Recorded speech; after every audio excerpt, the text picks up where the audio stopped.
I never thought the day would come when I would question my own parents' love. But that Sunday afternoon in late October, everything shifted. The leaves were turning amber and gold, the air was crisp, and I had just gotten off the phone with my mother, thinking she was calling about Thanksgiving plans. Instead, she was curt, formal, like I was someone she barely knew. "We've decided to keep it small this year, Laura," she said. "Just your brother's family and us. It's easier that way." I paused, confused. "But Mom, what about the kids? They were so excited to come. I've already bought their outfits." She hesitated for a moment. "We just don't have room this time. You understand." My hands were shaking when I hung up. I sat at the kitchen table, watching my 10-year-old daughter, Maggie, draw little turkeys on construction paper while her younger brother, Ben, played with his toy trucks on the floor. How do you tell your children their own grandparents don't have space for them? But what haunted me most wasn't the words. It was the way she said them.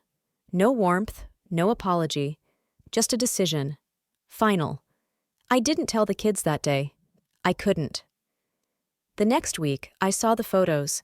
My brother Adam, his wife Lisa, and their 3 children all gathered at my parents' big oak table, the same one I'd grown up eating Sunday roasts at, my mom beaming beside them, my father with Ben's favorite mashed sweet potatoes piled high on his plate.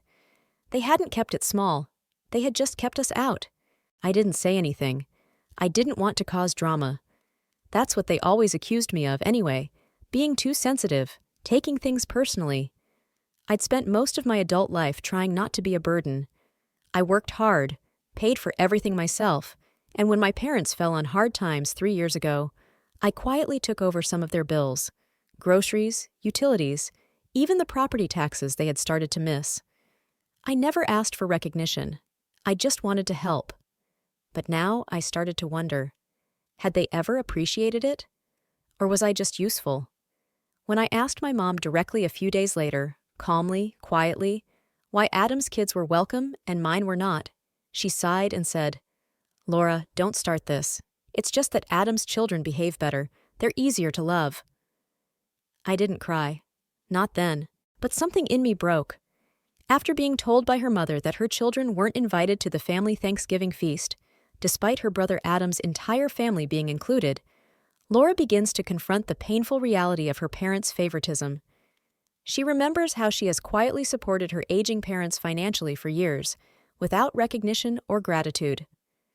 Her mother's comment, calling Adam's children easier to love, causes something inside Laura to break. For the first time, she questions her role in the family, not just as a daughter, but as someone whose loyalty has been taken for granted. Story. It's strange how silence can feel louder than shouting. I went about my week pretending everything was normal. I still called my mother on Tuesdays to ask how her arthritis was. I still sent over the check for the gas bill. But inside, something had shifted, like a door quietly closing. My husband, Eric, noticed. We've been separated for 2 years, but we still talk. Mostly about the kids. He's not a bad man, just a tired one. When I told him what happened, he sighed and said, "You know how your parents are. It's always been Adam first." That phrase haunted me. Always been Adam first. I started going back, mentally, remembering birthdays when Adam's gifts were praised while mine were barely opened. School awards where my mother clapped politely for me, but sobbed with pride when Adam made honor roll. Even now, she still refers to him as my brilliant boy, even though he's a mid-level project manager who hasn't held a job longer than 2 years. Still, I couldn't fully blame Adam. He was raised with praise, with support. I was raised with expectation, and when I met Eric, a calm, older man who listened more than he spoke, I think I married him because he felt safe, predictable. We never had fireworks, but we had stability, for a time. Until my parents started leaning on us financially and Eric started pulling away. I thought helping them would make them see me differently, that they'd see I was dependable, strong, worthy. But now I see I was convenient. The worst part? Maggie heard us talking. I found her curled up on the staircase the next morning, holding her drawing of a turkey family. She looked up at me and asked, "Did Grandma say she doesn't like me?" I lied. I told her no, that Grandma was just tired. That next year would be different. But I knew it wouldn't. That evening, I went into the drawer where I kept my parent file, the folder with all the receipts, checks, scanned utility bills. I looked at the number at the bottom. In 3 years, I had spent over $18,000 keeping their lights on, their pantry full, their taxes paid, quietly, without ever being asked, without ever being thanked. I stared at that number for a long time. Then, for the first time in my adult life, I didn't mail the check. The phone call came 3 days later. "Laura!" My father's voice was sharp. "The bill was due Tuesday. What's going on?" I said nothing for a moment. Then, "Maybe ask Adam." The silence on the other end lasted 6 full seconds. "I see," he said coldly. And he hung up. I didn't cry. Not that time either. But I did feel something else. Relief. A week passed. Then 2. The silence from my parents was deafening. No calls, no emails, no awkward apology masked as small talk. Nothing. Part of me hoped they'd reach out, if only to ask why. But they didn't. And Adam didn't either. I started sleeping better. Not deeply, not peacefully, but better. There was something strange about the way quiet takes over when you stop chasing love. I no longer rehearsed conversations in the shower. I no longer crafted texts I never sent. The part of me that had always lived in their shadow had gone still. Then the letter came. It was a standard white envelope, addressed in my father's stiff handwriting. Inside, a typed note. No greeting. No signature. "We've discussed this as a family. If you no longer wish to contribute, we'll manage on our own. Please don't involve yourself further. We don't want to place an undue burden on you." I laughed out loud when I read it. The way they twisted it, "We don't want to burden you." As if they were doing me a favor by cutting me out.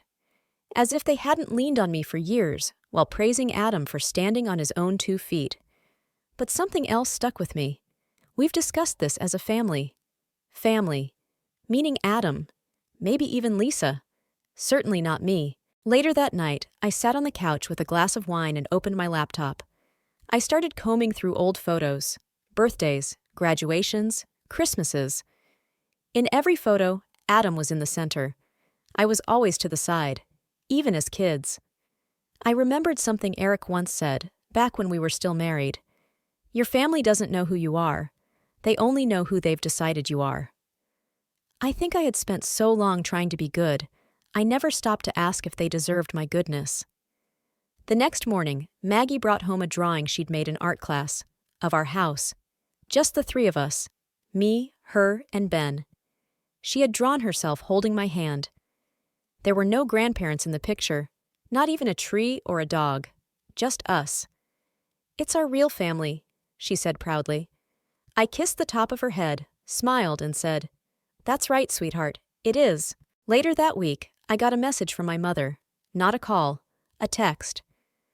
"We heard from Adam you've been talking about us. I'd appreciate it if you stopped." I stared at it for a long time, then deleted it without replying. Let them wonder. A few days after that text, I got a call from Lisa. I hadn't spoken to her directly in over a year. She was polite, overly so. "Hey, Laura, I just wanted to check in. Adam's been worried about your state of mind lately. We were hoping you're doing okay." I knew what this was.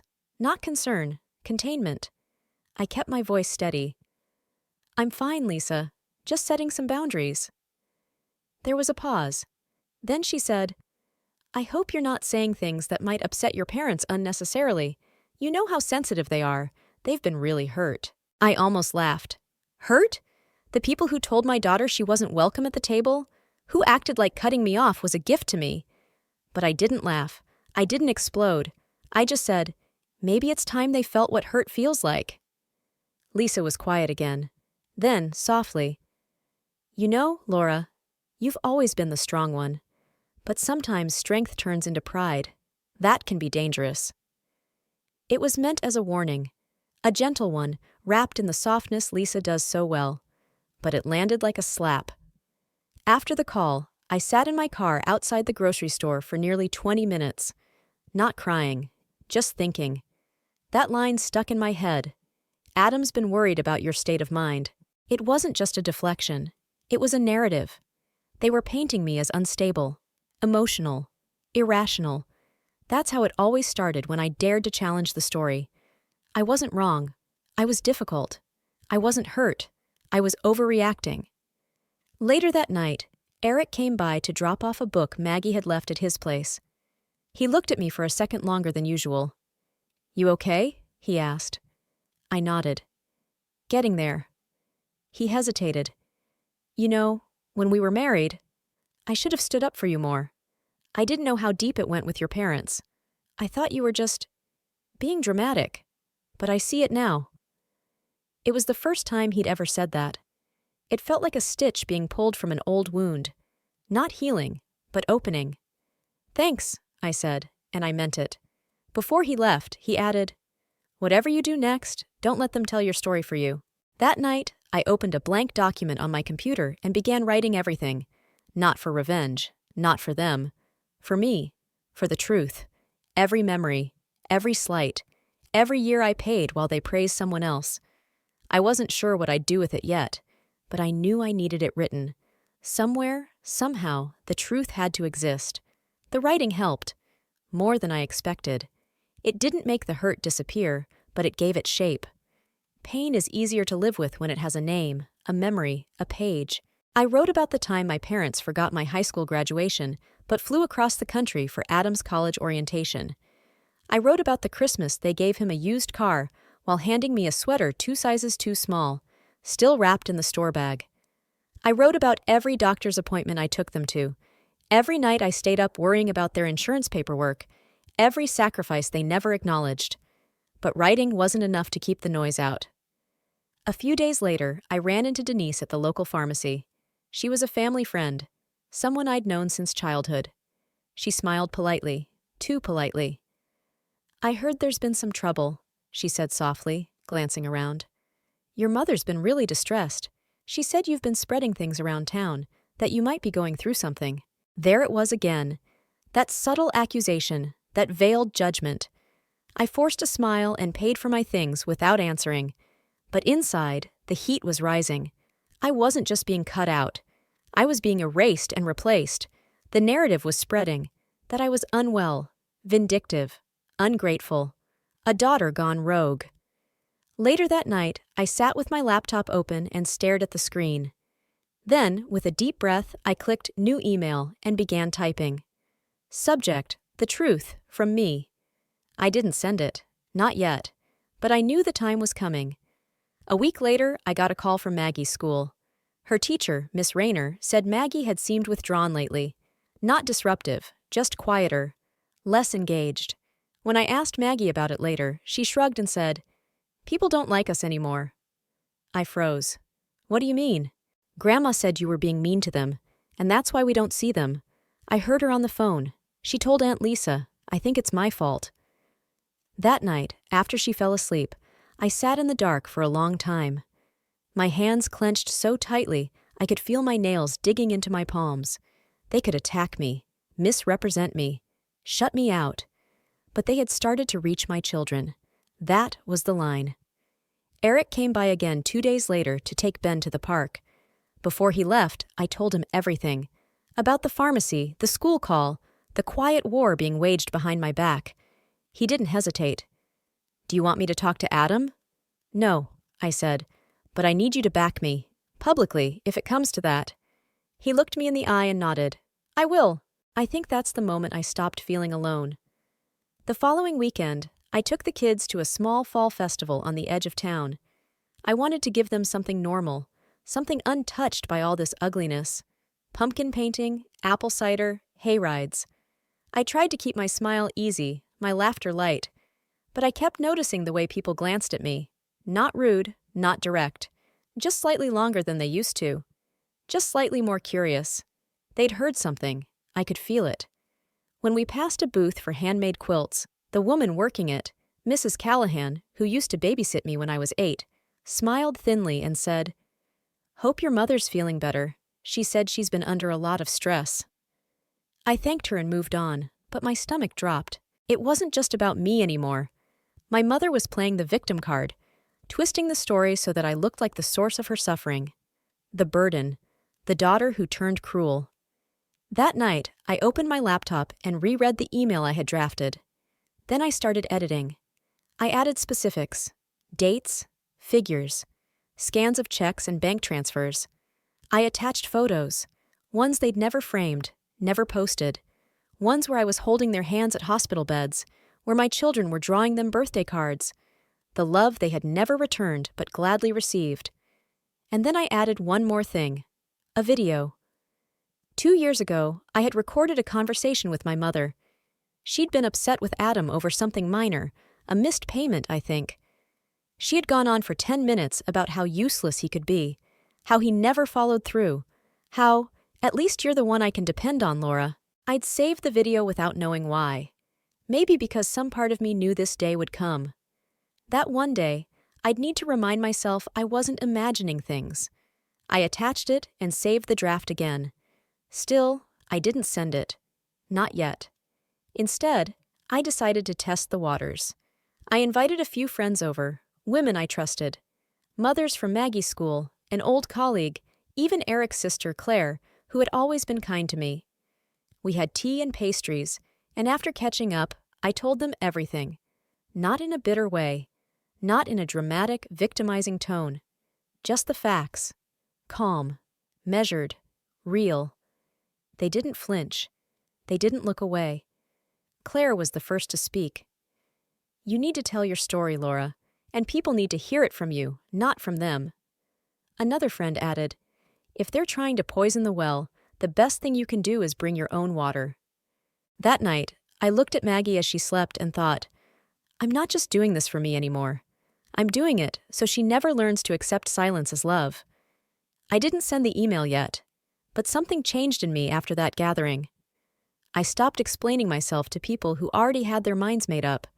I stopped flinching every time my phone lit up with a number I didn't recognize. And for the first time in a long time, I started walking taller, like someone who didn't need permission to exist. But my parents weren't finished.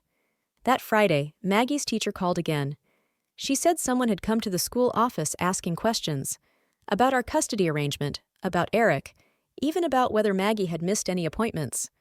When the office pressed the woman for ID, she claimed to be a concerned family member, but she didn't give her name, and she left quickly when pressed. I knew it wasn't Lisa. She wouldn't get her hands dirty. And my parents? They were experts at letting others do their dirty work. But something about it rattled me. They were probing now, looking for weaknesses, trying to gather their own version of evidence. Eric took it harder than I did. "They're going after the kids now," he said, pacing in my living room. "That's where this ends. You need to send the email." But I wasn't ready.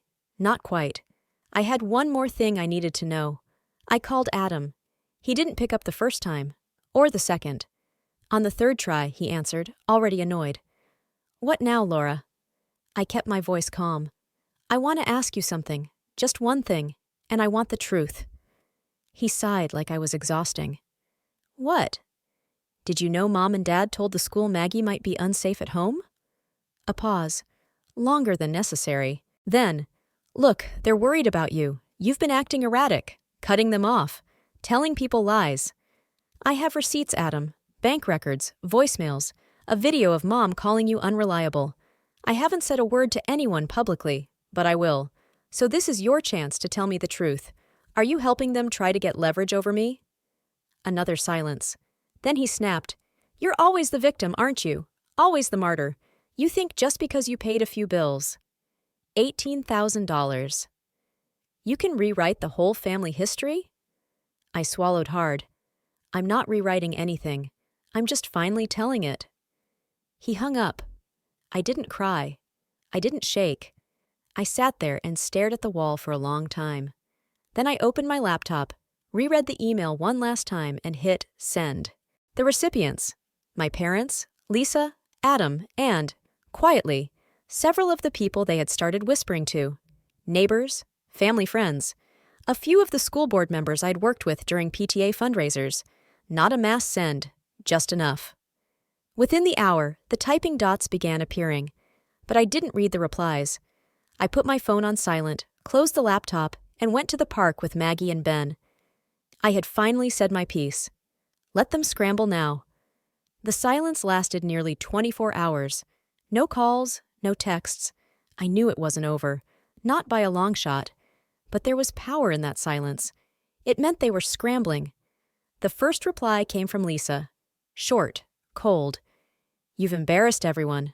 I hope you're happy now." Then came Denise, the family friend from the pharmacy. Her message was unexpectedly warm. "Laura, I'm sorry. I didn't know the full story. Thank you for your honesty. It took courage." And just like that, the balance began to shift. 3 more messages came in over the weekend. One from Mrs. Callahan, apologizing for her assumptions. One from Eric's sister Claire, who offered to help if things got worse. And one from a former neighbor, who had her own quiet story about being pushed out by my parents over a disagreement years ago. They had built their reputations carefully, layer by layer, over decades. But now the cracks were showing. Not just to me, but to the people around them. On Monday, Eric called to tell me he'd heard from someone on the school board. "Just so you know," he said, "word's getting around that your parents tried to make a case behind your back. It didn't land well." Good. Still, not everyone responded well. My father finally called. I didn't answer. He left a voicemail. His voice was flat, measured. "You've made your point. You've caused enough damage. Let it rest. There's no need to keep stirring things up." I played the message twice, then I saved it, just in case. What stunned me most wasn't his refusal to apologize. It was that he still believed this was about revenge.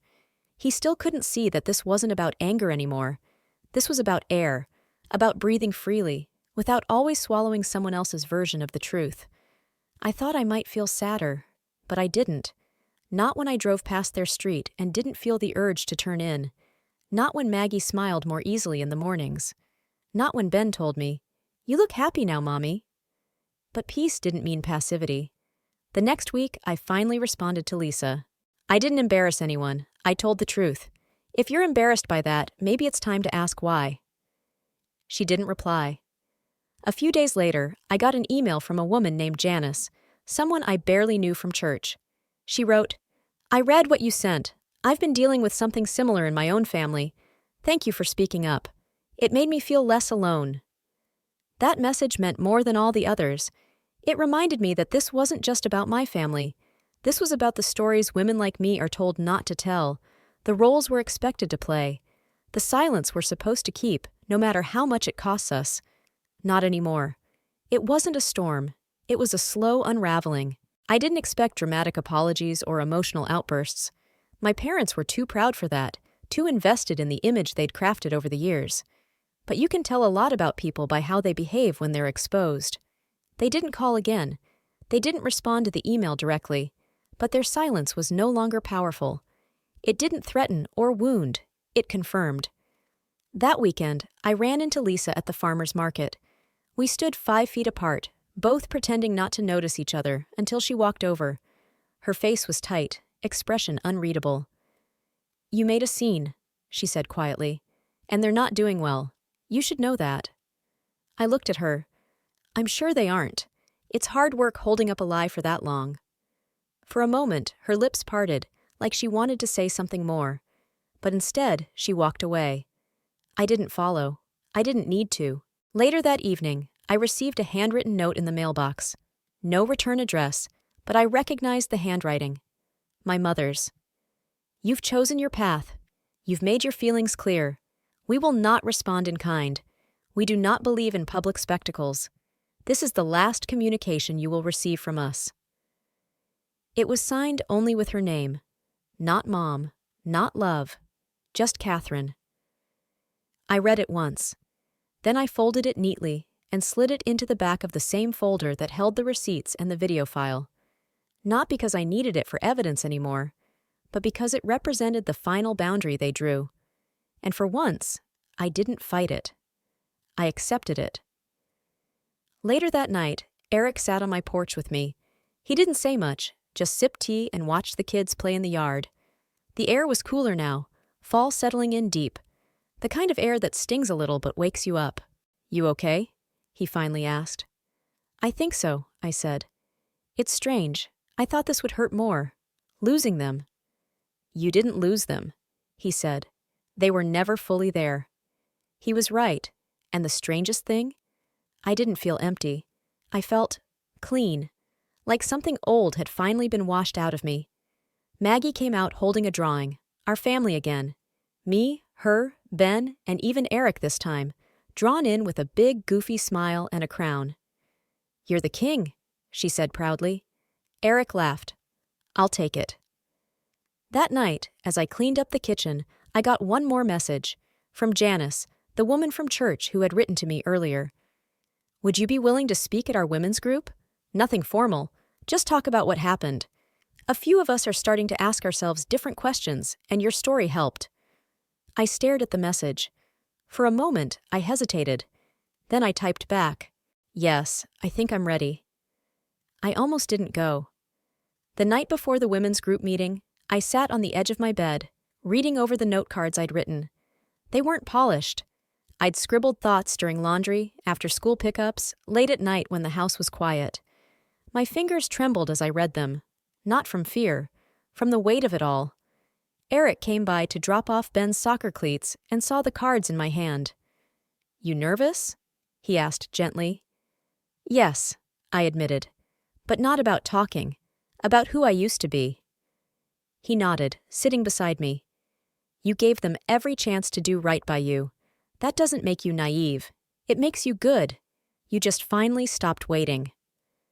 That landed deeper than he knew.